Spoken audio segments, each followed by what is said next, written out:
السلام عليكم ورحمة الله وبركاته. الحمد لله رب العالمين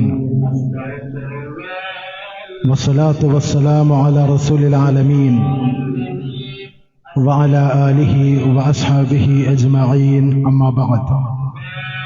ബഹുമാന്യരായ വേദിയിലും സദസ്സിലുമുള്ള ഇസ്ലാഹി പണ്ഡിതന്മാരെ, കാരണവന്മാരെ, സംഘടനാ നേതാക്കന്മാരെ, പ്രിയപ്പെട്ട സഹോദരി സഹോദരന്മാരെ, സഹൃദയരായ നാട്ടുകാരെ, ഇസ്ലാഹി പ്രസ്ഥാനം വളരെ വ്യക്തവും കണിശവുമായ ഒരു ആദർശം ഉൾക്കൊള്ളുകയും ആ ആശയത്തെ സത്യസന്ധമായും ആധികാരികമായും കേരളത്തിന്റെ പൊതുസമൂഹത്തിൽ പ്രചാരണം നടത്തിക്കൊണ്ടിരിക്കുന്ന ഒരു തൗഹീദി പ്രബോധന പ്രസ്ഥാനമാണ്. മലയാളി പൊതുസമൂഹത്തിന് ഈ പ്രസ്ഥാനം അന്യമല്ല, അജ്ഞാതമല്ല. മഹിതമായ ഈ ആദർശ പ്രസ്ഥാനത്തിന്റെ സാന്നിധ്യവും സ്വാധീനവും കേരളീയ മുസ്ലിം സമൂഹത്തിന്റെ നവോത്ഥാന നാൾവഴികളിൽ ഈ പ്രസ്ഥാനവും ഇതിന്റെ ആദ്യകാല നേതാക്കന്മാരും പണ്ഡിതന്മാരും നിരന്തരമായി നിർവഹിച്ചു പോന്ന ശ്രമകരമായ പരിവർത്തനങ്ങൾ, അതിന്റെ ഗുണങ്ങളും നേട്ടങ്ങളും നന്മകളും അനുഭവിക്കുകയും ആസ്വദിക്കുകയും ചെയ്തുകൊണ്ടിരിക്കുന്നവരാണ് കേരളത്തിലെ മുസ്ലിം സമുദായം. അത് മുജാഹിദുകളെന്നോ ഇസ്ലാഹി പ്രസ്ഥാനത്തിന്റെ വിരോധികളെന്നോ വ്യത്യാസമില്ലാതെ ഇന്ന് വിവിധ സംഘങ്ങളായി, കൂട്ടായ്മകളായി, വിവിധ കക്ഷികളായി ഈ രാജ്യത്ത്, ഈ നാട്ടിൽ പ്രവർത്തിച്ചു കൊണ്ടിരിക്കുന്ന കേരളത്തിലെ ഓരോ മുസ്ലിം സംഘടനകളുടെയും പ്രവർത്തനങ്ങളെ വിശകലനം ചെയ്താൽ ആ സംഘടനകളെല്ലാം കാലാന്തരങ്ങളിൽ ഇസ്ലാഹി പ്രസ്ഥാനം തെളിച്ചു പോന്ന വഴികളിലേക്ക് അവർ കടന്നു വരികയും മുജാഹിദ് പ്രസ്ഥാനം ക്ഷണിച്ച ആശയങ്ങളിലേക്ക്, മുജാഹിദ് പ്രസ്ഥാനം ഈ സമുദായത്തിന് വഴി കാണിച്ചു കൊടുത്ത നന്മകളിലേക്ക് അവരും പതുക്കെ പതുക്കെ പതിയെ പതിയെ ആ വഴികളിൽ പ്രവേശിക്കുകയും അത്തരം നന്മകളുടെ വക്താക്കളും പ്രോക്താക്കളും ആയിട്ടുണ്ട് എന്നത് കേരളത്തിലെ മുസ്ലിം സമുദായത്തിന്റെ ചരിത്രത്തെ സത്യസന്ധമായി വിശകലനം ചെയ്യുന്ന ഏതൊരാൾക്കും ബോധ്യപ്പെടുന്നതാണ്.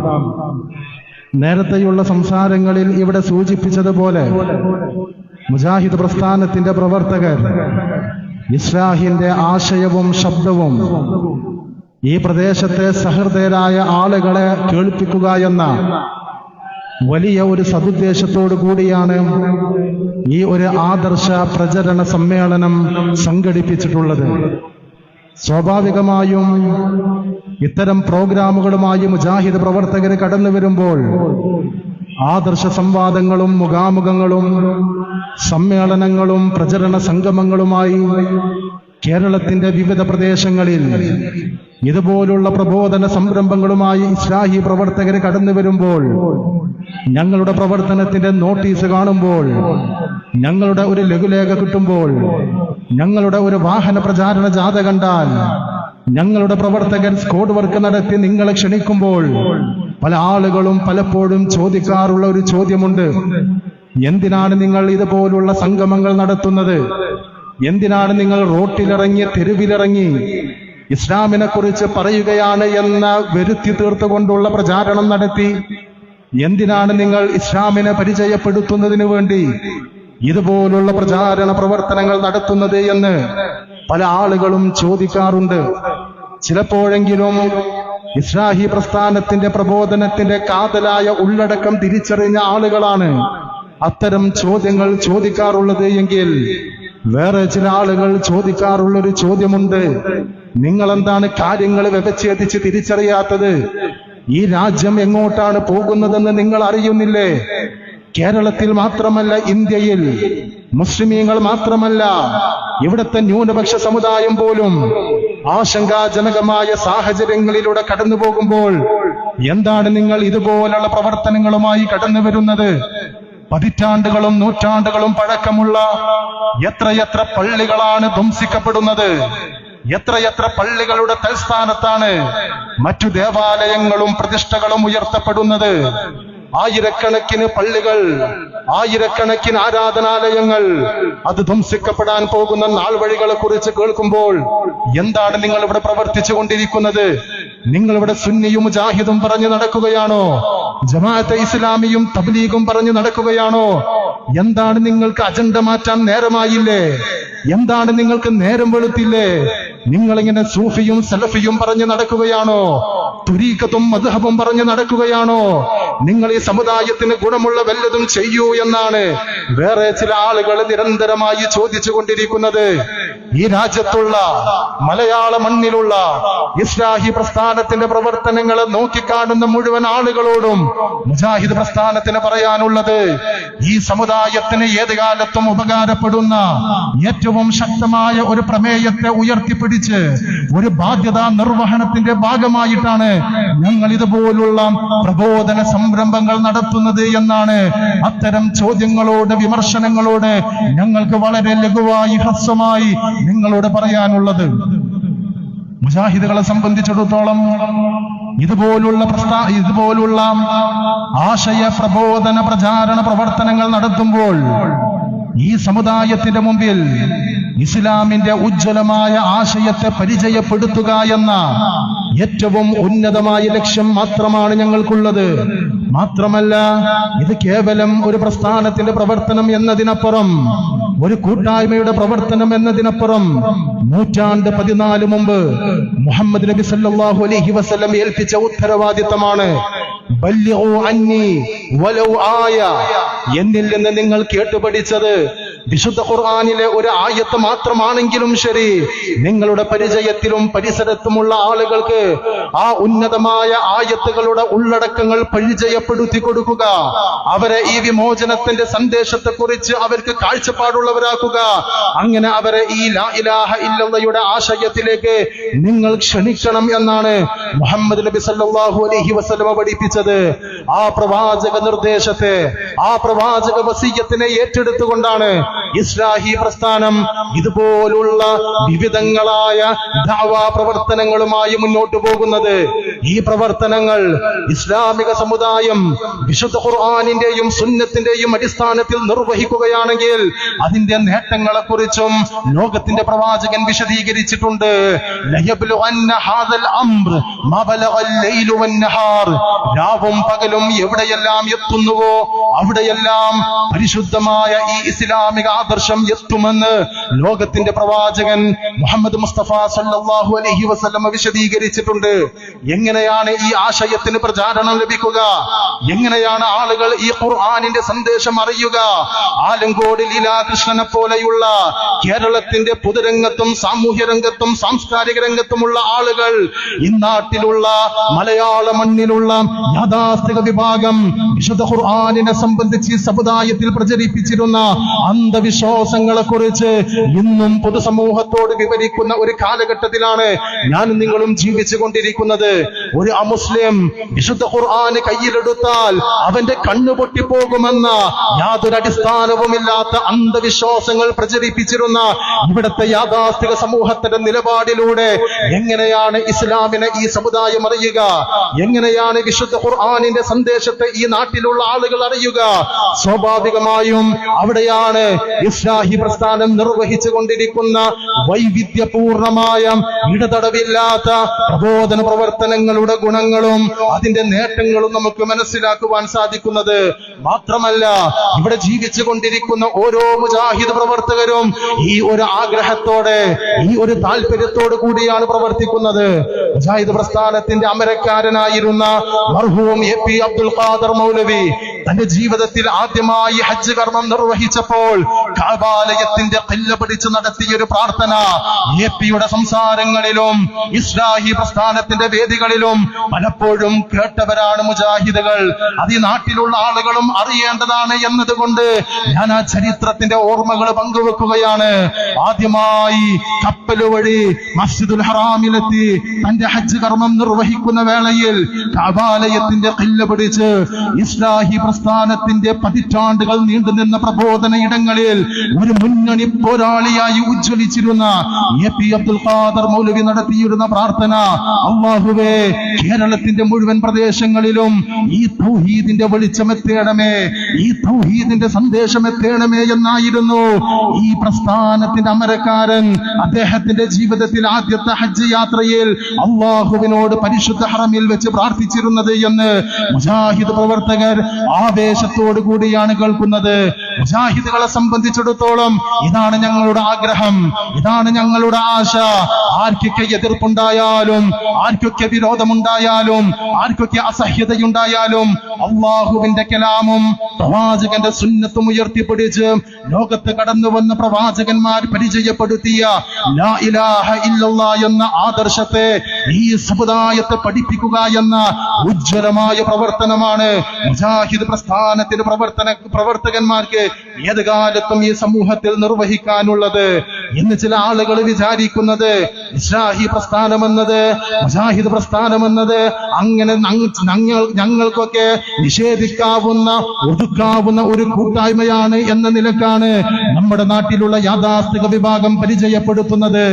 യാഥാസ്ഥിക വിഭാഗത്തിലെ പ്രബലരായ ഇരുവിഭാഗങ്ങൾ, അതിൽ കാന്തപുരം എപി വിഭാഗത്തിൽപ്പെട്ട ചില പണ്ഡിതന്മാർ അവർക്ക് ലഭിക്കുന്ന വേദികളിൽ മഹിതമായ ഈ പ്രസ്ഥാനത്തെ കുറിച്ച് പറയാറുള്ളത് മുജാഹിദ് പ്രസ്ഥാനം ഈ സമുദായത്തിന് വേണ്ടി ഒന്നും ചെയ്തിട്ടില്ല എന്നാണ്. ഇസ്ലാഹി പ്രസ്ഥാനം ഇവിടെ കപട നവോത്ഥാനമാണ് ചെയ്തിട്ടുള്ളത്. കേരളത്തിലെ മുസ്ലിം സമൂഹം ഇന്ന് അനുഭവിക്കുന്ന ഏതെങ്കിലും പുരോഗതിയുണ്ടോ? ആ പുരോഗതിയിലൊന്നും ഇസ്ലാഹി പ്രസ്ഥാനത്തിന് പങ്കില്ല എന്നാണ് പുതിയ കാലത്ത് വലിയ പ്രചാരത്തിൽ പ്രവർത്തിച്ചു കൊണ്ടിരിക്കുന്ന വഹാബ് സഖാഫിയെ പോലെയുള്ള പല പുരോഹിതന്മാരും ആവർത്തിച്ച് വിശദീകരിക്കുവാൻ ശ്രമിക്കുന്നത്. പക്ഷേ മുജാഹിദ് പ്രസ്ഥാനത്തെ സംബന്ധിച്ചിടത്തോളം കേരളത്തിലെ മുസ്ലിം സമുദായത്തിന്റെ ചരിത്രം അതൊരു തുറന്ന പുസ്തകമാണ്. മഹാനായ നബി സല്ലല്ലാഹു അലൈഹി വസല്ലമയുടെ കാലത്തോ ഇസ്ലാമിന്റെ ആദ്യകാലത്തോ ഇസ്ലാം എന്ന ഉന്നതമായ സന്ദേശം കേരളത്തിലെത്തിയിട്ടുണ്ട് എന്നാണ് ഇവിടെയുള്ള എല്ലാവരും വിശ്വസിക്കുന്നത്. ആ കേരളത്തിലുള്ള മുസ്ലിമീങ്ങൾ, കേരളത്തിലുള്ള ഇസ്ലാമിക ആദർശത്തിന്റെ വക്താക്കൾ കാലാന്തരങ്ങളിൽ കടന്നുപോയ വഴികളും അവർ നേരിട്ടിരുന്ന വെല്ലുവിളികളും അവർ അതിജീവിച്ചിരുന്ന പരീക്ഷണങ്ങളും തുറന്ന പുസ്തകം പോലെ ചരിത്ര ഗ്രന്ഥങ്ങളിൽ രേഖപ്പെടുത്തപ്പെട്ടിട്ടുണ്ട്.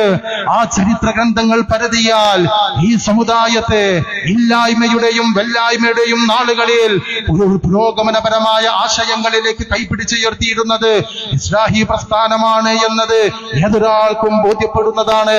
അതൊരു മുജാഹിദ് പ്രവർത്തകൻ മാത്രം വിശദീകരിക്കേണ്ട ആവശ്യമില്ല.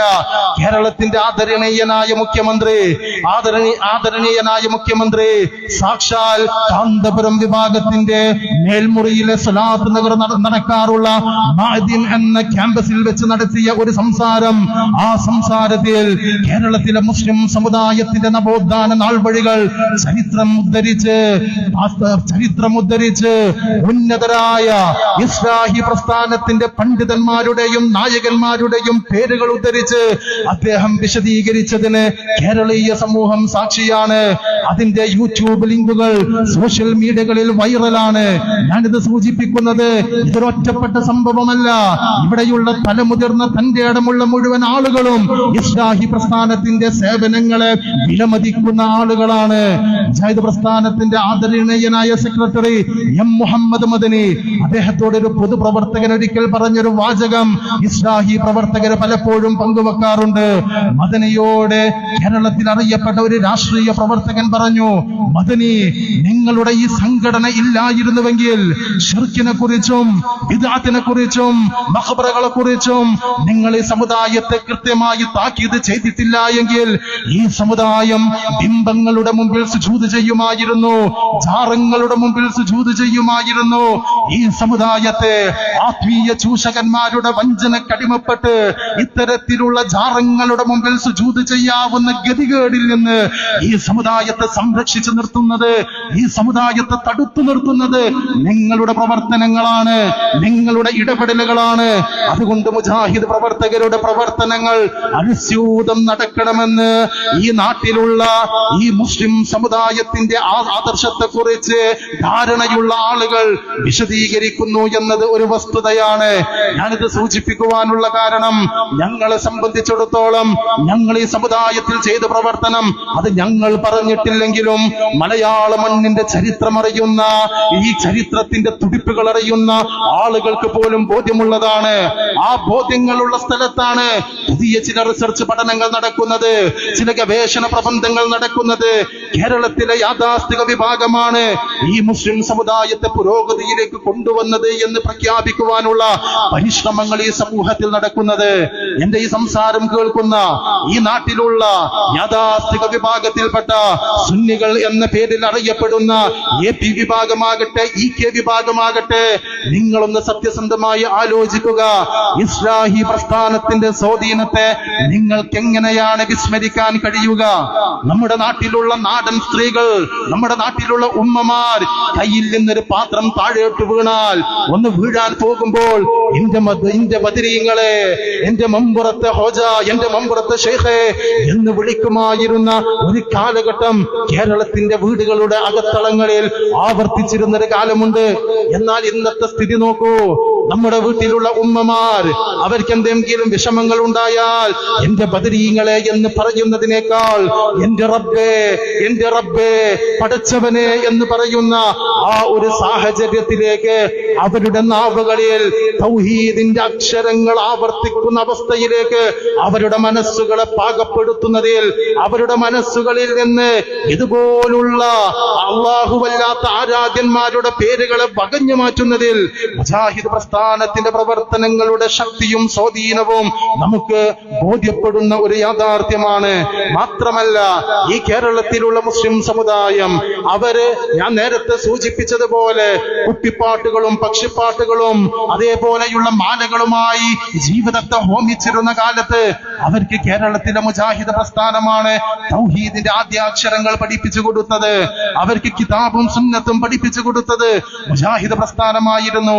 ആ മുജാഹിദ് പ്രസ്ഥാനത്തിന്റെ പ്രബോധന പ്രവർത്തനങ്ങളുടെ നന്മകളിലൂടെ അവർക്ക് ലഭിച്ചിരുന്ന ഒന്നാമത്തെ ബോധം ദീന് പറയാൻ ഖുർആന് വേണമെന്ന തിരിച്ചറിവായിരുന്നു.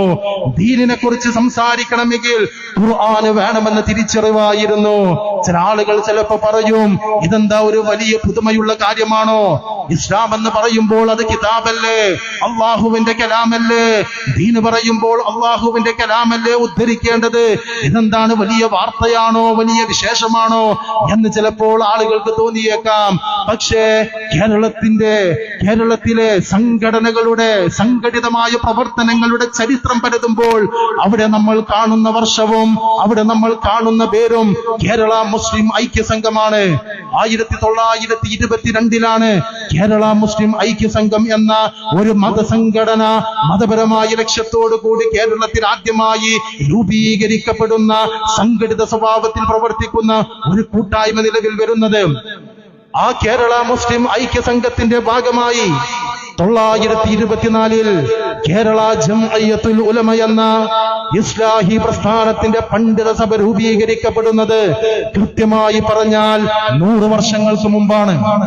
100 വർഷങ്ങൾക്ക് മുമ്പ് കേരള ജംഇയ്യത്തുൽ ഉലമ എന്ന കേരളത്തിലെ മുസ്ലിം സമുദായത്തെ കിതാബിന്റെയും സുന്നത്തിന്റെയും വഴികളിലേക്ക് കൈപിടിച്ചുയർത്തുന്ന ലക്ഷ്യത്തിനു വേണ്ടി കക്ഷികളായി വിവിധ ആൾക്കൂട്ടങ്ങളായി കഴിഞ്ഞിരുന്ന പണ്ഡിതന്മാരെ ഒരേ പ്ലാറ്റ്ഫോമിൽ അണിനിരത്തിക്കൊണ്ട് രൂപീകരിച്ച കേരള ജംഇയ്യത്തുൽ ഉലമയുടെ രൂപീകരണ സന്ദർഭം വെല്ലൂർ ബാഖിയാത്ത് സ്വാലിഹാത്തിലെ തലമുതിർന്ന പണ്ഡിതനായിരുന്നു അന്നത്തെ ഉദ്ഘാടകൻ. ഇന്ന് നമ്മൾ അധ്യക്ഷൻ എന്ന് പറയുന്നത് പോലെ ആ കാലഘട്ടത്തിൽ മുഖ്യ അതിഥിയായി ഉദ്ഘാടകനായി അധ്യക്ഷനായി വന്നത് വെല്ലൂർ ബാഖിയാത്ത് സ്വാലിഹാത്തിലെ പ്രഗത്ഭനായ ഒരു പണ്ഡിതനായിരുന്നു. അവരാ യോഗത്തിന്റെ തീരുമാനങ്ങളും താല്പര്യങ്ങളും അവിടെ വിശദീകരിച്ചു. മുസ്ലിമീങ്ങൾക്കൊരു സംഘടന വേണം, പണ്ഡിതന്മാർക്ക് പ്രവർത്തിക്കാൻ ഒരു കൂട്ടം വേണം, അതുകൊണ്ട് നമ്മൾ ഒരു സംഘടന രൂപീകരിക്കുന്നു എന്ന് പറയുമ്പോൾ ആ ചർച്ചയിൽ പങ്കെടുത്ത ഒരു ബാഖവി ആ സദസ്സിലുള്ള വേദിയോടൊരു ചോദ്യം ചോദിച്ചു, എന്തിനാണ് ഇങ്ങനെ ഒരു സംഘടന? മുസ്ലിം സമുദായത്തിലെ പണ്ഡിതന്മാർ ഇങ്ങനെ ഒരു സംഘടന രൂപീകരിക്കാൻ ഇതൊരു ഫർള് കിഫായയാണ് എന്ന് പറയാൻ എന്താണ് ശറഇൽ ദലീലുള്ളത്? മഹാനായ ഇ.കെ. മൗലവി ആ വേദിയിൽ വെച്ച് വിശുദ്ധ ഖുർആനിലെ സൂറത്ത് ആല ഇംറാനിലെ ഒരു ആയത്ത് ഉദ്ധരിച്ചു, വൽതകുൻ മിൻകും ഉമ്മ, നിങ്ങളിൽ നിന്നൊരു സമുദായം ഉണ്ടാകട്ടെ, അല്ലാഹുവിൽ വിശ്വസിക്കുകയും നന്മ കൽപ്പിക്കുകയും തിന്മ വിരോധിക്കുകയും ചെയ്യുന്ന ഒരു സംഘം നിങ്ങളിൽ നിന്ന് ഉണ്ടാകട്ടെ എന്ന വിശുദ്ധ ഖുർആനിന്റെ ആയത്ത് ചോദ്യത്തിനുള്ള പ്രത്യുത്തരമായി വിശദീകരിക്കുന്നു. ഈ മറുപടി കേട്ടപ്പോൾ ചോദ്യകർത്താവായ ബാഖവി ചോദിച്ചത്, നിങ്ങൾ ഓതിയത് ആയത്തല്ലേ? ഞാൻ ചോദിക്കുന്നത് ദലീലാണ്, ശറഇലുള്ള ദലീലാണ് ഞാൻ ചോദിക്കുന്നത് എന്ന് മതപഠനം നടത്തി ബാഖവി ബിരുദം ലഭിച്ച ആ കാലഘട്ടത്തിലുള്ള ഒരു പുരോഹിതൻ ചോദിക്കുന്ന സാഹചര്യമുണ്ടായി. ഇ.കെ. മൗലവി അന്നത്തെ അധ്യക്ഷനായ വെല്ലൂർ ബാഖിയാത്ത് സ്വാലിഹാത്തിലെ പ്രിൻസിപ്പളായിരുന്ന ആ വ്യക്തിയോട് ആ വേദിയിലുള്ള പണ്ഡിതനോട് ചോദിക്കുന്നു, വിശുദ്ധ ഖുർആനിന്റെ ആയത്ത് ദലീലെന്നാണോ, ഇത് ശറഇൽ തെളിവല്ലെന്നാണോ ഇവർ പറയുന്നത് എന്ന നിലയ്ക്ക് ഇടപെടുകയും പിന്നീട് ആ വേദിയുടെ ഒരു ഏകകണ്ഠമായ അഭിപ്രായമായി ആ ആയത്ത് മുൻനിർത്തി മുസ്ലിമീങ്ങൾ വിശുദ്ധ ഖുർആനിന്റെ ആശയത്തെ നെഞ്ചിലേറ്റി അതിനു വേണ്ടിയുള്ള സംഘടിതമായ പ്രവർത്തനം നടത്തണമെന്ന ഒരു തീരുമാനമുണ്ടാകുന്ന കാലമുണ്ടായി എന്നാണ് ചരിത്രം നമ്മോട് പറയുന്നത്. ഞാനിത് പറയുമ്പോൾ, ഇതുപോലുള്ള ചരിത്രങ്ങൾ പറയുമ്പോൾ ആ ചരിത്രത്തിന്റെ പിന്മുറക്കാരിൽ ഇന്നത്തെ യാഥാസ്ഥിക വിഭാഗം എത്ര വലിയ മാറ്റങ്ങളിലൂടെയാണ് കടന്നു പോകുന്നത് എന്ന് ഏതൊരു പ്രവർത്തകനും കാണാവുന്ന രൂപത്തിലാണ് ഇന്ന് പുരോഹിതന്മാരുടെ നിലപാടുകളിലുള്ള മാറ്റങ്ങൾ. ഒരു 2-3 മാസങ്ങൾക്ക് മുമ്പാണ് കാന്തപുരം എ പി അബൂബക്കർ മുസ്ലിയാർ ഫേസ്ബുക്കിലെ ഒഫീഷ്യലായ അക്കൗണ്ടിൽ അദ്ദേഹത്തിന്റെ സ്ഥാപനത്തിലേക്ക് സഹായം ചോദിച്ച് കടന്നു വന്ന ചില വ്യക്തികളെ സംബന്ധിച്ച് അവർക്ക് സഹായം ചെയ്യണമെന്ന് തന്റെ ആളുകളോട് തന്റെ അനുവാചകരോട് ആഹ്വാനം ചെയ്യുന്ന ഒരു കുറിപ്പിട്ടത്. ആ കുറിപ്പ് വായിച്ചു നോക്കിയാൽ കാണാം, അദ്ദേഹം വിശുദ്ധ ഖുർആനിന്റെ ആയത്തിനെ കുറിച്ചും സ്വഹീഹായ ഹദീസിനെ കുറിച്ചുമാണ് ആ കുറിപ്പിലൂടെ പറയുന്നത്. പാവപ്പെട്ട ആളുകളെ സഹായിക്കുക എന്നത് വിശുദ്ധ ഖുർആനും സ്വഹീഹായ ഹദീസുകളിലൂടെയും ആഹ്വാനം ചെയ്യപ്പെട്ട ഒരു കാര്യമാണ് എന്നാണ് കാന്തപുരം പറയുന്നത്. കാന്തപുരം അത് പറയുമ്പോൾ യാഥാസ്ഥിക വിഭാഗത്തിലുണ്ടായ ഒരു മാറ്റത്തെയാണത് സൂചിപ്പിക്കുന്നത്. ആ കിതാബിലുണ്ട്, ഈ വാറോലയിലുണ്ട്, ആ ഹോജ പറഞ്ഞിട്ടുണ്ട്, ഈ ഷെയ്ഖ് പറഞ്ഞിട്ടുണ്ട് എന്ന് പറഞ്ഞാൽ സമുദായം ഇസ്ലാമിക സന്ദേശങ്ങൾ സ്വീകരിക്കുമായിരുന്ന ഒരു കാലം മാറിയിട്ടുണ്ട് എന്ന് കാന്തപുരത്തിനും അറിയാം, അത് ഇവിടെയുള്ള ഇ.കെ. വിഭാഗത്തിനും അറിയാം. അതുകൊണ്ടാണ് മുടിപ്പള്ളിയുമായി കടന്നു വന്നപ്പോൾ, ഒരു മുടിയും തൂക്കിപ്പിടിച്ച് കാന്തപുരം വന്നപ്പോൾ കേരളത്തിലെ യാഥാസ്ഥിക വിഭാഗം കാന്തപുരം വിഭാഗത്തോട് ഒരു ചോദ്യം ചോദിച്ചു. പ്രിയപ്പെട്ടവരെ, നമ്മുടെ ഈ പ്രോഗ്രാമിന് ശേഷം നമുക്ക് ഇശാ നമസ്കാരം നിർവഹിക്കാവുന്നതാണ് എന്ന് സാന്ദർഭികമായി സൂചിപ്പിക്കുകയാണ്. ഞാൻ സൂചിപ്പിച്ചത്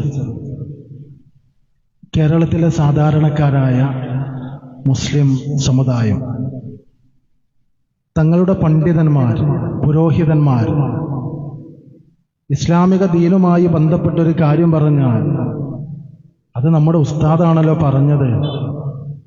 ഉസ്താദ് പറഞ്ഞതാണെങ്കിൽ അത് ദീനിലുള്ളതാവാം, കിതാബിലുള്ളതാവാം. നമുക്കിതൊന്നും പരിശോധിക്കാനോ ഇതൊന്നും പരതി നോക്കാനോ കഴിയുന്നവരല്ലല്ലോ. നമ്മൾ സാധാരണക്കാരല്ലേ, അറിവും പാണ്ഡിത്യവും ഉള്ള ആളുകളൊന്നുമല്ലല്ലോ. അതുകൊണ്ട് അവര് പറയുന്നതിൽ ഒരിക്കലും തെറ്റുണ്ടാവില്ല. ഉസ്താദ് പറഞ്ഞതാണെങ്കിൽ തീർച്ചയായും അത് ദീനിലുള്ളത് തന്നെയായിരിക്കും എന്ന ആ ഒരു വിചാരത്തോടെ, ആ ഒരു നിലപാടോടുകൂടി ജീവിച്ചവരായിരുന്നു നമ്മുടെ നാട്ടിലുള്ള സാധാരണക്കാർ. എന്നാൽ ഈ സാധാരണക്കാരായ ആളുകളുടെ നാവിൻ തുമ്പിൽ നിന്നാണ് തെളിവുകൾ അന്വേഷിക്കുന്ന, ദലീൽ ചോദിക്കുന്ന, സനദിനെ കുറിച്ച് അന്വേഷിക്കുന്ന, തങ്ങളുടെ നേതാക്കന്മാർ തങ്ങളോട് മൊഴിഞ്ഞുകൊണ്ടിരിക്കുന്ന കാര്യങ്ങളുടെ സത്യസന്ധത അന്വേഷിക്കുന്ന, പരതി നോക്കുന്ന ഒരു സാഹചര്യം കേരളീയ സമൂഹത്തിൽ ഉണ്ടായി തീർന്നത് എന്ന് പറയുമ്പോൾ തീർച്ചയായും മുജാഹിദ് പ്രസ്ഥാനത്തിന്റെ പ്രബോധന പ്രവർത്തനങ്ങൾ മുസ്ലിം സമുദായത്തിന്റെ ചിന്താമണ്ഡലങ്ങളിൽ സൃഷ്ടിച്ച സ്വാധീനവും അവരുടെ ഇസ്ലാമികമായ മനോഭാവങ്ങളിൽ സൃഷ്ടിച്ച വിപ്ലവങ്ങളുടെയും അടയാളമാണ് അത് എന്ന് തീർച്ചയായും നമുക്ക് പറയുവാൻ സാധിക്കും. ആ നിലയ്ക്ക് ദീനുമായി ബന്ധപ്പെട്ട കാര്യങ്ങൾ പറയുമ്പോൾ കിതാബിലുള്ളതാണ്, സുന്നത്തിലുള്ളതാണ് എന്ന് പറയുന്ന ആ ഒരു കീഴ്വഴക്കത്തിലേക്ക് ഈ സമുദായത്തെ പരിവർത്തിക്കുക എന്ന ഉന്നതമായ പ്രവർത്തനം മുജാഹിദ് പ്രസ്ഥാനം ഈ സമുദായത്തിന് നൽകിയ സംഭാവനയാണ്. ഈ നിലയ്ക്ക് ഈ ഇസ്ലാഹി പ്രസ്ഥാനത്തിന്റെ സേവനങ്ങൾ എണ്ണി നോക്കുകയാണെങ്കിൽ അതങ്ങനെ വേഗത്തിൽ എണ്ണി തീർക്കാവുന്ന ഒരു കാര്യമല്ല. ഇന്നത്തെ ഈ പുതിയ കാലത്ത് സോഷ്യൽ മീഡിയ, സാമൂഹ്യ മാധ്യമങ്ങൾ പതിവായി ഉപയോഗപ്പെടുത്തുന്ന ആളുകൾക്ക് തിരിച്ചറിവുള്ളൊരു കാര്യമുണ്ട്. അടുത്ത കാലത്തൊന്നും കേൾക്കാത്ത അത്രയും വലിയ അളവിൽ, പ്രത്യേകിച്ച് ഈ കോവിഡ് കാലത്തിന് ശേഷം കറാമത്തിന്റെ പേരിൽ പല കള്ളക്കഥകളും പറഞ്ഞു നടക്കുന്ന പുരോഹിതന്മാരെ ധാരാളമായി മലയാളി സമുദായം കാണുകയുണ്ടായി. അതിനു മുമ്പ് പകരഹസനിയെ പോലെയുള്ള ഏതെങ്കിലും ഒറ്റപ്പെട്ട ചില ആളുകൾ മാത്രമായിരുന്നു മനുഷ്യരുടെ മനസ്സിൽ ഒരിക്കലും തന്നെ ഉൾക്കൊള്ളാൻ സാധിക്കാത്ത, നട്ടാൽ മുളക്കാത്ത ചില നുണകൾ സ്വപ്ന കഥകളായി മൊഴിഞ്ഞിരുന്നത് എങ്കിൽ പുരോഹിത വേഷധാരികളായ ആളുകൾ മത്സരിച്ച് പല കറാമത്തിന്റെ കഥകൾ പറഞ്ഞു നടക്കുന്ന സാഹചര്യം കേരളത്തിന്റെ യാഥാസ്ഥിക വിഭാഗത്തിൽ നിന്ന് വർദ്ധിച്ചത് പ്രത്യേകിച്ച് കോവിഡിന് ശേഷമായിരുന്നു. CM മടവൂരിനെ പോലെ, കൃപ്പനച്ചി ഉസ്താദിനെ പോലെയുള്ള ഓരോ വ്യക്തികളെ സംബന്ധിച്ചിടത്തോളം ഓരോരുത്തർ വായിൽ തോന്നിയ രൂപത്തിൽ പല കാര്യങ്ങൾ കറാമത്തിന്റെ കഥകളായി വിശദീകരിച്ചു. അത് ഏതെങ്കിലും സാധാരണക്കാരായ വ്യക്തികൾ മാത്രമായിരുന്നില്ല. സമസ്തയുടെ കൂട്ടത്തിൽ തലയെടുപ്പുള്ള പണ്ഡിതൻ എന്ന് പരക്കെ പറയപ്പെടാറുള്ള ജിഫ്രി മുത്തുകോയ തങ്ങളെ പോലെയുള്ള ആളുകൾ പോലും അവരുടെ ഹോജ കടലാസിലുള്ള ചിത്രത്തെ ഊതിക്കൊണ്ട് ജീവനുള്ള പറവയാക്കി പറപ്പിച്ചു എന്ന് പറയുന്ന ആ കഥകൾ കേൾക്കുമ്പോൾ അതിനെ സ്വാഭാവികമായ ഒരു വർത്തമാനമായി ഉൾക്കൊള്ളുന്ന, തലയാട്ടുന്ന ഒരു സമുദായം തങ്ങളുടെ കൂടെയുണ്ട് എന്ന ബോധ്യത്തോടുകൂടി അതുപോലുള്ള മനുഷ്യരുടെ സ്വാഭാവികമായ ബുദ്ധിയോട് കൊഞ്ചനം കുത്തുന്ന വർത്തമാനങ്ങൾ പറയുന്നതിന് കേരളീയ സമുദായം സാക്ഷിയായിട്ടുണ്ട്. അത് ഒറ്റപ്പെട്ടതല്ല എന്നത് ഞാൻ അടിവരയിട്ട് പറയുകയാണ്. അജ്മീറിലെ ഒരു ഹോജയെ കുറിച്ച് നമ്മുടെ നാട്ടിലുള്ള ഒരു പണ്ഡിതൻ പറഞ്ഞത്, അജ്മീറിലുള്ള ആ ഹോജയുടെ അടുക്കൽ ഒരു മുരീദ് വന്നു. ആ മുരീദ് ഈ ഹോജയോട്, ഈ ഷെയ്ഖിനോട് പറഞ്ഞു, ഷെയ്ഖേ, എനിക്ക് നിങ്ങൾക്ക് വേണ്ടി ഒരുപാട് കാലം ഖിദ്മത്ത് ചെയ്യാൻ ആഗ്രഹമുണ്ട്, എനിക്കതിന് തൗഫീഖ് ഉണ്ടാകണം. ആ സമയത്ത് ഈ ഹോജ പറഞ്ഞുവെന്നാണ് പുരോഹിതന്മാർ പറയുന്നത്, നീ ഒരുപാട് കാലം ഖിദ്മത്ത് ചെയ്തോ, നിന്റെ റൂഹിനെ പിടിക്കണ്ട എന്ന് ഞാൻ പറഞ്ഞിട്ടുണ്ട്. എന്നിട്ട് ഇത് പറഞ്ഞുകൊണ്ട് ആ പുരോഹിതൻ പറയുന്നത്, കണ്ടില്ലേ, 700 വർഷക്കാലമായി എന്നും അജ്മീറിലെ മലനിരകളിൽ ആ ഷെയ്ഖിന് വേണ്ടി ഖിദ്മത്ത് ചെയ്തിരുന്ന ആ വ്യക്തി ജീവിച്ചിരിപ്പുണ്ട് എന്ന് ഈ ആധുനിക കാലഘട്ടത്തിൽ പോലും പറയാൻ മടിയില്ലാത്ത, പറയാൻ ഭയമില്ലാത്ത ആളുകൾ ഇന്നും പുരോഹിതന്മാരുടെ കൂട്ടത്തിലുണ്ട് എന്നത് ഒരു യാഥാർത്ഥ്യമാണ്. CM മടവൂരിനെ മയ്യത്ത് കുളിപ്പിക്കുന്നതിനെ കുറിച്ച് കാസർഗോഡുള്ള ഒരു അബ്ദുറഹ്മാൻ ദാരിമി എന്നോ മറ്റോ പേരുള്ള നന്ദി ദാറുസലാമിൽ നിന്ന് പഠനം പൂർത്തിയാക്കിയ ഒരു പുരോഹിതൻ ഈ കാലത്തും പറയുന്ന, കേട്ടാൽ ഏതൊരാളും കണ്ണുപൊത്തുന്ന, കാതുപൊത്തുന്ന വർത്തമാനങ്ങളാണ് പറയുന്നത്. CM മടവൂരിനൊരു വസിയ്യത്തുണ്ടായിരുന്നു, അദ്ദേഹവുമായി ബന്ധപ്പെട്ട ഒരാൾ തന്റെ മയ്യത്ത് കുളിപ്പിക്കണമെന്ന്.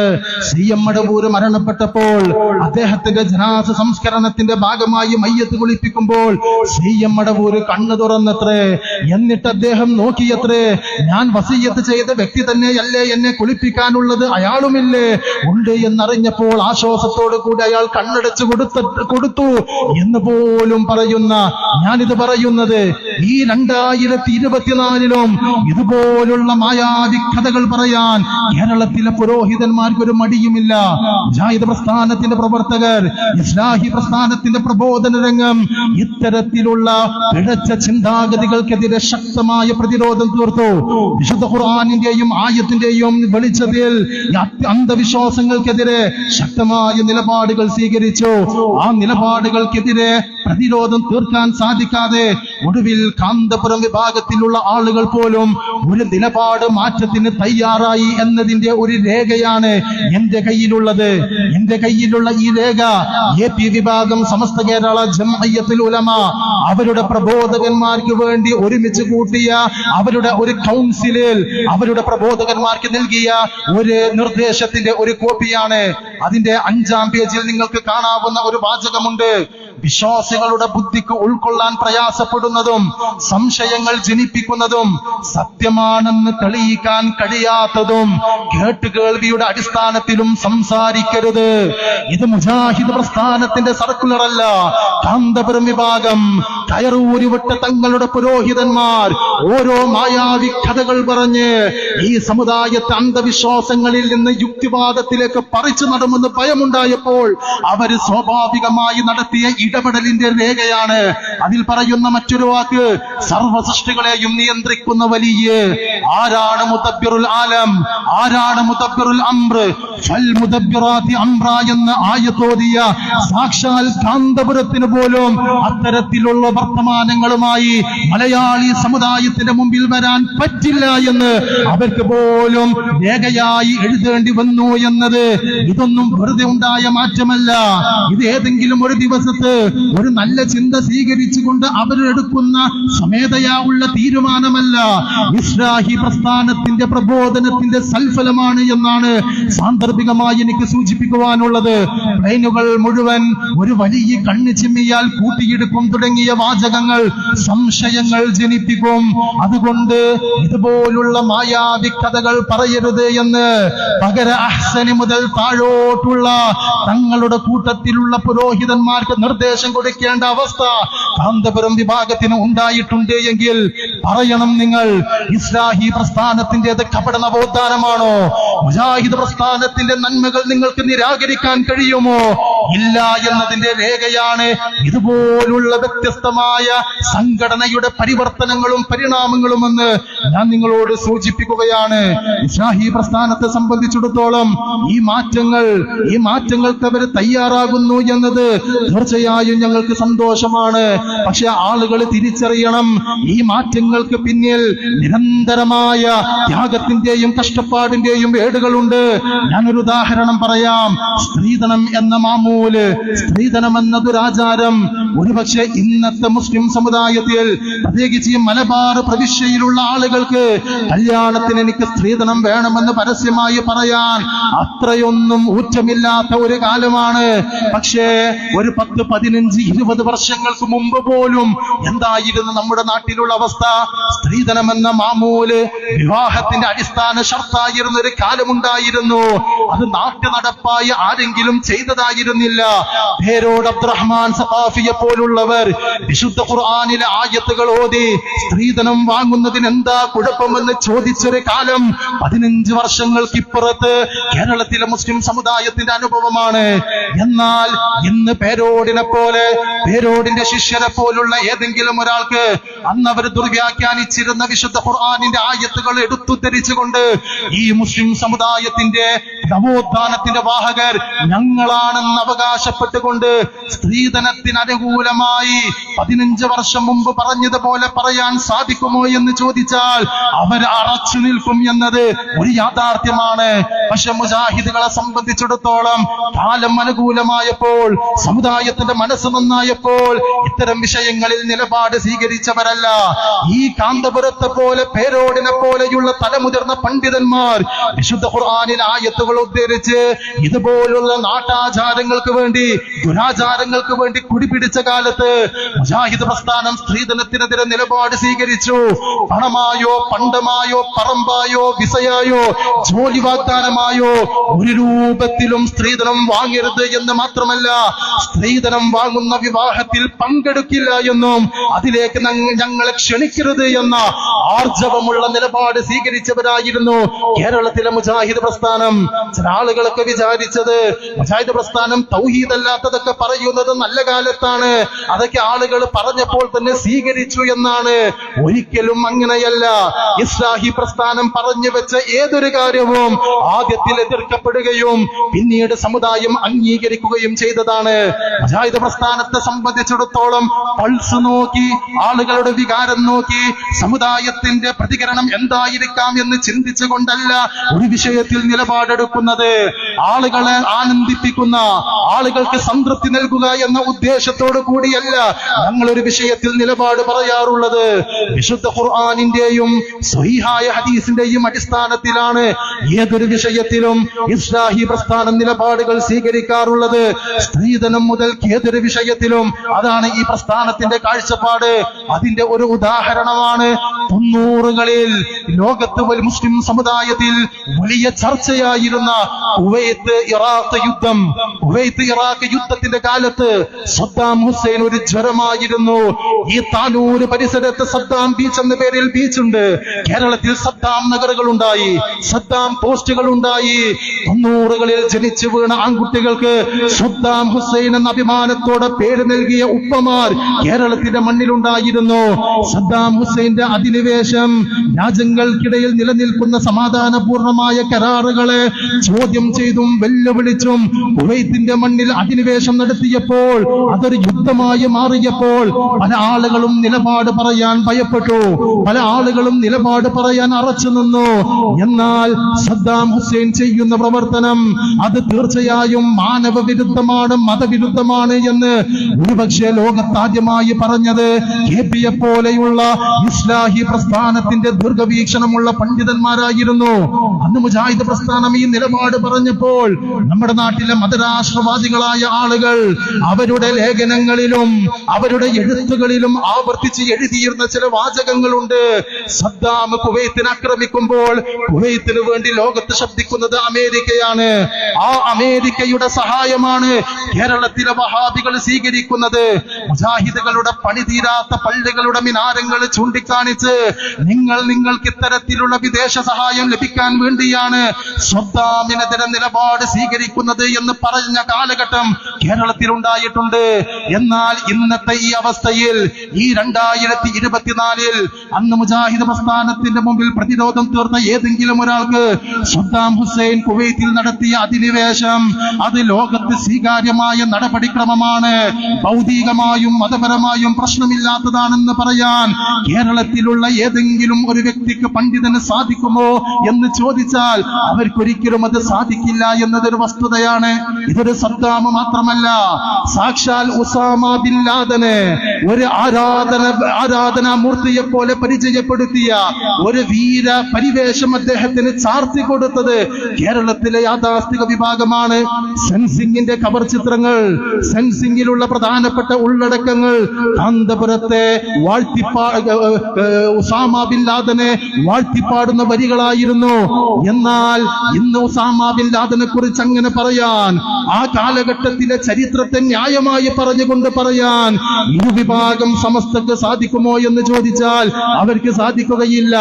ലോകത്തടുത്ത കാലത്ത് വലിയ ചർച്ചയായത് ദാഇഷ് എന്ന ഒരു നിലപാടുമായി കടന്നു വന്ന ഒരു വിഭാഗമായിരുന്നു.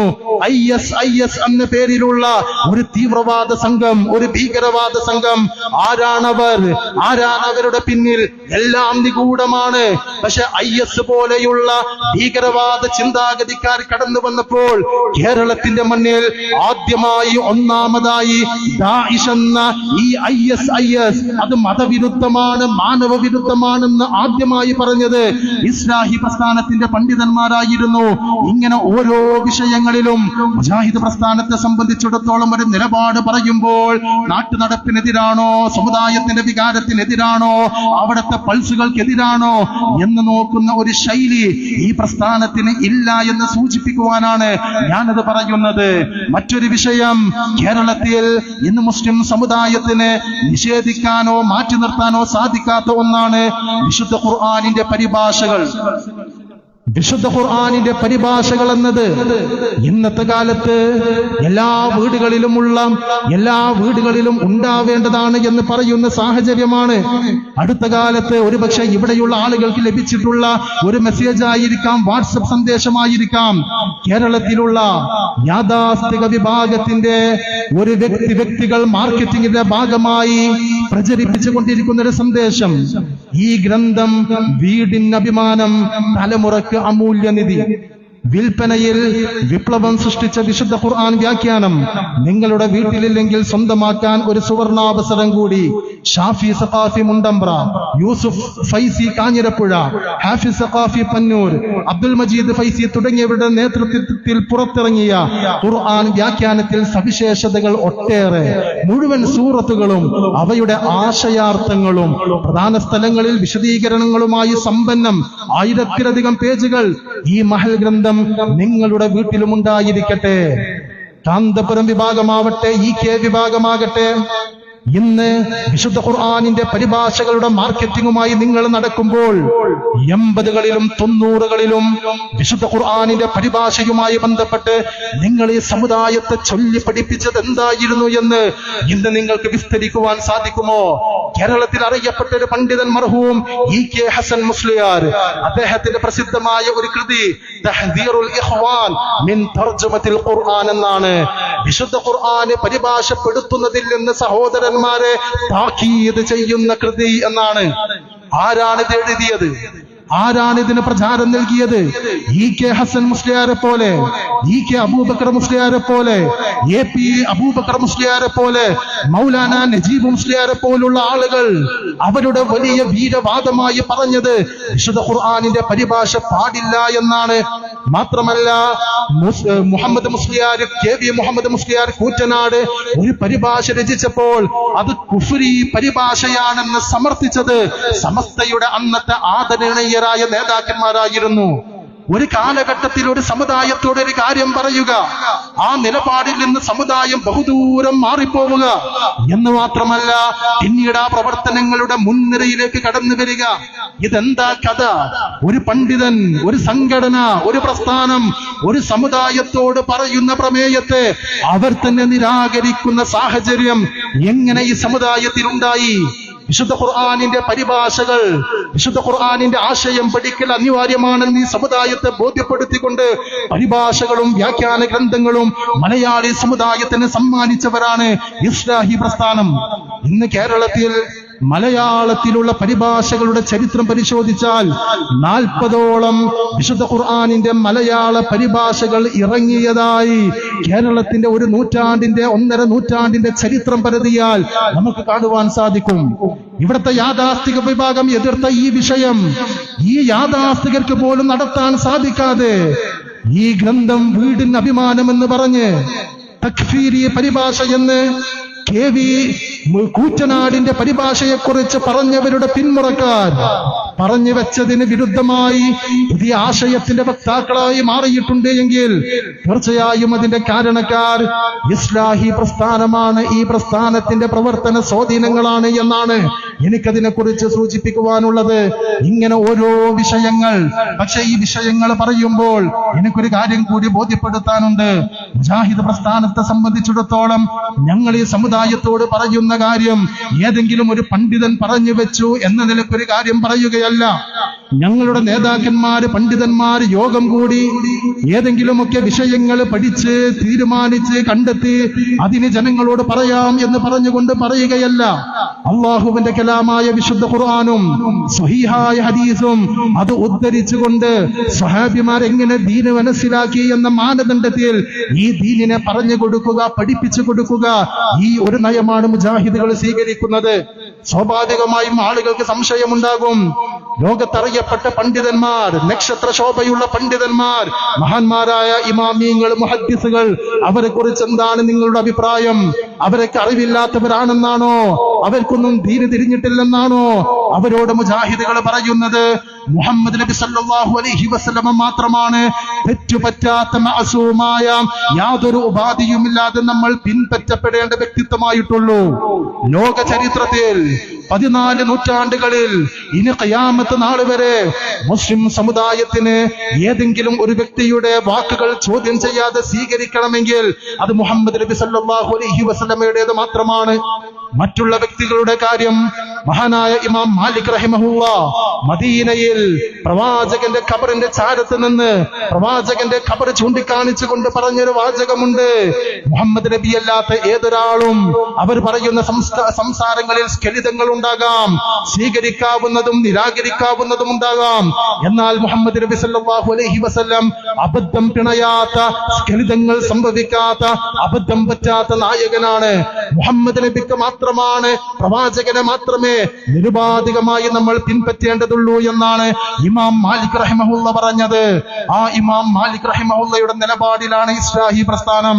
ഇമാം അബൂ ഹനീഫയാവട്ടെ, ഇമാം മാലിക് റഹിമഹുല്ലയാവട്ടെ, ഇമാം ഷാഫിയാകട്ടെ, ഇമാം സുന്ന അഹ്മദ് ബിൻ ഹംബലാവട്ടെ, അബ്ദുറഹ്മാനുൽ ഔസാഇ ആവട്ടെ, ശൈഖുൽ ഇസ്ലാം ഇബ്നു തൈമിയ്യയാവട്ടെ, അദ്ദേഹത്തിന്റെ സമകാലികരായ ഇമാം സഹബിയെ പോലെ, ഇബ്നു കസീർ റഹിമഹുല്ലയെ പോലെ, ഇബ്നുൽ ഖയ്യിമിനെ പോലെ, ഈ അടുത്ത നൂറ്റാണ്ടുകളിൽ ജീവിച്ചു പോയ ശൈഖുൽ ഇസ്ലാം മുഹമ്മദ് ഇബ്നു അബ്ദുൽ വഹാബിനെ പോലെ ആധുനികരായ പ്രശസ്തരായ പണ്ഡിതന്മാർ, ഇബ്നു ബാസ് റഹിമഹുല്ലയെ പോലെയുള്ള ഏത് പണ്ഡിതന്മാരുടെ വിഷയത്തിലും മുജാഹിദ് പ്രസ്ഥാനത്തിന് കൃത്യമായ ഒരു നിലപാടുണ്ട്. വ്യക്തികളെ അന്ധമായി പിൻപറ്റേണ്ടതില്ല. അവരുടെ ഏതെങ്കിലും കൃതിയിൽ എന്തെങ്കിലും ഉണ്ട് എന്ന് കരുതി അത് കണ്ണടച്ച് സ്വീകരിക്കേണ്ടതില്ല. അവരുടെ തെളിവ് നോക്കുക, അവരുടെ പ്രമാണം നോക്കുക. തെളിവും പ്രമാണമുള്ളതാണോ അത് സ്വീകരിക്കുക, ഇല്ലാത്തതാണോ മാറ്റി നിർത്തുക. ഏറ്റവും അദബുള്ള, ഏറ്റവും ഇഹ്തിറാമുള്ള, ആദരവുള്ള ഒരു നിലപാടാണ് ഇസ്ലാഹി പ്രസ്ഥാനം സ്വീകരിച്ചിട്ടുള്ളത്. പക്ഷെ ഇതിനെ കേരളത്തിലെ സുന്നികൾ ചോദ്യം ചെയ്യുന്നു, യാഥാസ്ഥിക വിഭാഗം ചോദ്യം ചെയ്യുന്നു. യഥാർത്ഥത്തിൽ ഇവർക്ക് ചോദ്യം ചെയ്യാൻ അവകാശമില്ല എന്നാണ് സൂചിപ്പിക്കാനുള്ളത്. ഇവിടെ മഹല്ല് കിതാബ് നമ്മുടെ പള്ളിയിലെ ദർസുകളിൽ വായിക്കുന്നവരില്ലേ, 10 കിതാബ് വായിക്കുന്നവരില്ലേ? ആ കിതാബിലുള്ളത് യഥാർത്ഥത്തിൽ നിങ്ങളാണോ നടപ്പിൽ വരുത്തുന്നത്, മുജാഹിദുകളാണോ നടപ്പിൽ വരുത്തുന്നത്? അത് തുറന്നു വെച്ച് സമൂഹത്തിന്റെ മുമ്പിൽ 10 കിതാബിലും മഹല്ല് കിതാബിലും മുജാഹിദ് പ്രസ്ഥാനം പറയുന്നതിന് അനുകൂലമായ യാതൊന്നുമില്ലെന്ന് തെളിയിക്കാൻ ഇവിടത്തെ യാഥാസ്ഥിക വിഭാഗത്തിന് സാധിക്കുമോ? ഒരിക്കലും സാധിക്കുകയില്ല. അതുപോട്ടെ, ഞങ്ങൾ ഇമാം ഷാഫിയെ തഖ്ലീദ് ചെയ്യുന്നു എന്നാണല്ലോ നിങ്ങൾ പറയുന്നത്. സാക്ഷാൽ ഇമാം ഷാഫിഈ റഹിമഹുല്ല പറഞ്ഞ എല്ലാ അഭിപ്രായങ്ങളും സ്വീകരിക്കുന്നു എന്ന് നെഞ്ചത്ത് കൈവച്ച് പറയാൻ കേരളത്തിൽ ഏതെങ്കിലും ഉസ്താദിന് സാധിക്കുമോ? ഇല്ല എന്ന് മുജാഹിദ് പ്രസ്ഥാനം ആധികാരികമായി പറയും. സുബ്ഹി ബാങ്കിൽ അസ്സലാത്തു ഖൈറും മിനൻ നൗം എന്ന വാചകത്തെ സംബന്ധിച്ച് ഇമാം ഷാഫിയുടെ ജദീദായ ഖൗൽ എന്താണ്? കിതാബ് തിരിയുന്നവരില്ലേ, പള്ളി ദർസിൽ പഠിച്ചവരില്ലേ, പണ്ഡിതന്മാരുടെ ശിഷ്യത്വം ലഭിച്ചവരില്ലേ, നിങ്ങൾക്ക് പറയാൻ കഴിയില്ലേ? ഇമാം ഷാഫിയുടെ ജദീദായ ഖൗല്, ഇമാം ഷാഫിയുടെ പുതിയ പ്രബലമായ വാദം അസ്സലാത്തു ഖൈറും മിനൻ നൗം എന്ന് പറയേണ്ടതില്ല എന്നാണ്. അദ്ദേഹത്തിന്റെ ആ നിലപാടിനെ നിങ്ങൾ എവിടെയാണ് സ്വീകരിച്ചത്? ഇമാം ഷാഫിയെ തഖ്ലീദ് ചെയ്യുന്നു എന്ന് അവകാശപ്പെടുന്നവരെ എവിടെയാണ് നിങ്ങൾ ഇമാം ഷാഫിയെ പിൻപറ്റുന്നത്? നിങ്ങൾക്ക് പിൻപറ്റാൻ സാധിക്കുന്നില്ല.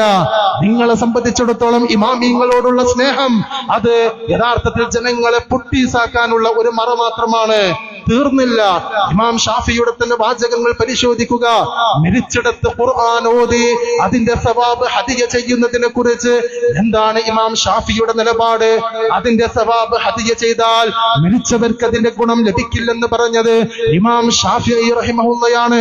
കേരളത്തിലെ ഏതെങ്കിലും ഒരു സുന്നിക്ക് എന്റെ വീട്ടിലെ ഉപ്പയോ ഉമ്മയോ ഭാര്യയോ മകനോ മരിച്ചാൽ ഇമാം ഷാഫി പറഞ്ഞതുപോലെ ഞാൻ ആ നിലപാട് സ്വീകരിച്ചുകൊണ്ട് ഖുർആൻ ഓതി ഹദിയ ചെയ്യാൻ ഉദ്ദേശിക്കുന്നില്ല, ഞാൻ ഇമാം ഷാഫിയെ തഖ്ലീദ് ചെയ്യുന്നവനാണെന്ന് പറയാൻ സാധിക്കുമോ? ഒരിക്കലും സാധിക്കുകയില്ല. ഇങ്ങനെ ഒരുപാട് ഉദാഹരണങ്ങൾ കേരളത്തിലെ സുന്നികൾ, അവർക്ക് കിതാബിന്റെ പിൻബലമില്ല, സുന്നത്തിന്റെ പിൻബലമില്ല, ഇമാമിയങ്ങളുടെ പിൻബലമില്ല.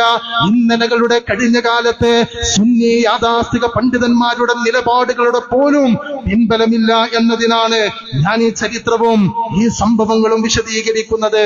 ഞാൻ അവസാനിപ്പിക്കുകയാണ്. മുജാഹിദ് പ്രവർത്തകരെ സംബന്ധിച്ചിടത്തോളം അവരുടെ ദൗത്യം, അവരുടെ ഉത്തരവാദിത്തം നാൾക്ക് നാൾ വർദ്ധിക്കുകയാണ്. അന്ധവിശ്വാസങ്ങൾ പുതിയ രൂപത്തിലും ഭാവത്തിലും കടന്നു വരികയാണ്. ഈ സമൂഹത്തിന്റെ ജഹാലത്ത് പകഞ്ഞു മാറ്റി അവർക്ക് തൗഹീദിന്റെ തെളിച്ചവും വെളിച്ചവും പകർന്നു കൊടുക്കുവാൻ ഇതുപോലുള്ള സംഗമങ്ങൾ, ഇതുപോലുള്ള ആദർശ സമ്മേളനങ്ങൾ ഇടതടവില്ലാതെ നിർവഹിക്കുവാൻ ഈ നാട്ടിലുള്ള മുജാഹിദ് പ്രവർത്തകര് പ്രതിജ്ഞാബദ്ധമാണ്.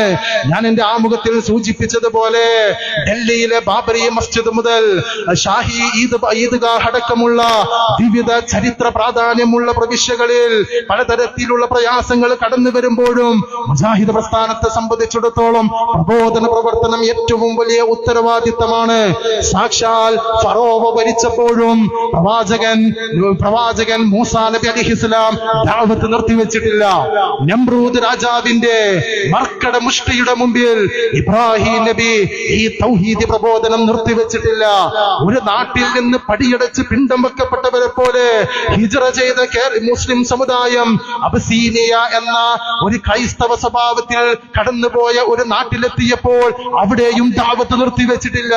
ഹുദൈബിയ സന്ധിയുടെ സന്ദർഭത്തിൽ പ്രവാചകൻ സന്ധിയിൽ ഏർപ്പെട്ടതിന് ശേഷം അബൂജന്തലിനെ പോലെയുള്ള പ്രഗത്ഭരായ സ്വഹാബിമാര് കടന്നു വന്നപ്പോൾ ആ സന്ധിയുടെ നിലപാടിന്റെ ഭാഗമായി പ്രവാചകൻ അദ്ദേഹത്തെ തിരിച്ചയക്കുമ്പോൾ അബൂജന്തലിനെ പോലുള്ളവർ തീരപ്രദേശങ്ങൾ ലക്ഷ്യമാക്കി പോവുകയും അവിടെ അവർ നടത്തിയത് പ്രബോധന പ്രവർത്തനങ്ങളായിരുന്നു എന്നത് ചരിത്രം നമ്മെ പഠിപ്പിക്കുന്നുണ്ട്. 1920-കൾ ഖിലാഫത്ത് സമരത്തിന്റെ അതിന്റെ ചില പ്രതിസന്ധികൾ കേരളീയ സമൂഹത്തിൽ വിഷത്തിന്റെ കൊടുങ്കാറ്റ് തീർത്തപ്പോൾ ഈ സമുദായത്തിന് ആത്മാഭിമാനമുള്ള സാഹചര്യം നിർമ്മിച്ചു കൊടുക്കുന്നതിനു വേണ്ടി, സമുദായത്തിന്റെ നിർമ്മാണാത്മകമായ പുരോഗതിക്ക് വേണ്ടി പ്രബോധന പ്രവർത്തനവുമായി കടന്നു വന്ന ചരിത്രമാണ് ഇസ്ലാഹി പ്രസ്ഥാനത്തിന് പറയാനുള്ളത്. 1940-കളിൽ വസൂരി പോലെ, കോളറ പോലെയുള്ള മാരക രോഗങ്ങൾ ഉണ്ടായ കാലത്ത് അത്തരം സാമൂഹ്യ പ്രശ്നങ്ങളിൽ ഇടപെടുമ്പോഴും ഇന്ത്യയിലെ മുസ്ലിം സമുദായത്തെ തൗഹീദിലേക്ക് വഴി നടത്തുന്ന ദഅവാ പ്രവർത്തനങ്ങളിൽ ഇസ്ലാഹി പ്രസ്ഥാനം സജീവമായിരുന്നു. ഈ രാജ്യം വൈദേശിക ആധിപത്യത്തിന്റെ കരാളഹസ്തങ്ങളിൽ ഞെരിഞ്ഞമർന്നപ്പോഴും സൂര്യനസ്തമിക്കാത്ത ബ്രിട്ടീഷ് സാമ്രാജ്യത്തിന്റെ അധികാരങ്ങളിൽ നിന്ന് മോചനം ലഭിക്കില്ലെന്ന് വിചാരിക്കപ്പെട്ട കാലത്തും ഇസ്ലാഹി പണ്ഡിതന്മാർ ഇവിടെ പ്രബോധനം നിർവഹിക്കുകയും ഈ രാജ്യത്തിന്റെ സ്വാതന്ത്ര്യത്തിന് വേണ്ടി പ്രവർത്തിക്കുകയും ചെയ്തിട്ടുണ്ട്. ഈ സമുദായം, ആ സമുദായത്തിന്റെ ഭൗതികവും മതപരവുമായ പുരോഗതിക്ക് ഇസ്ലാഹി പ്രസ്ഥാനം പ്രതിജ്ഞാബദ്ധമായ നിലപാടുകൾ സ്വീകരിച്ചിട്ടുണ്ട്. അതുകൊണ്ട് മുജാഹിദുകളുടെ ഈ പ്രബോധനത്തെ തടയിടാനും ഈ പ്രബോധന പ്രവർത്തനത്തെ തല്ലിക്കെടുത്തുവാനും ഉദ്ദേശിച്ചുകൊണ്ട് നസീഹത്തിന്റെ ശൈലിയിൽ എന്തിനാ ഈ പ്രബോധനം എന്ന് ചോദിച്ച് ഒരാളും കടന്നു വരേണ്ടതില്ല.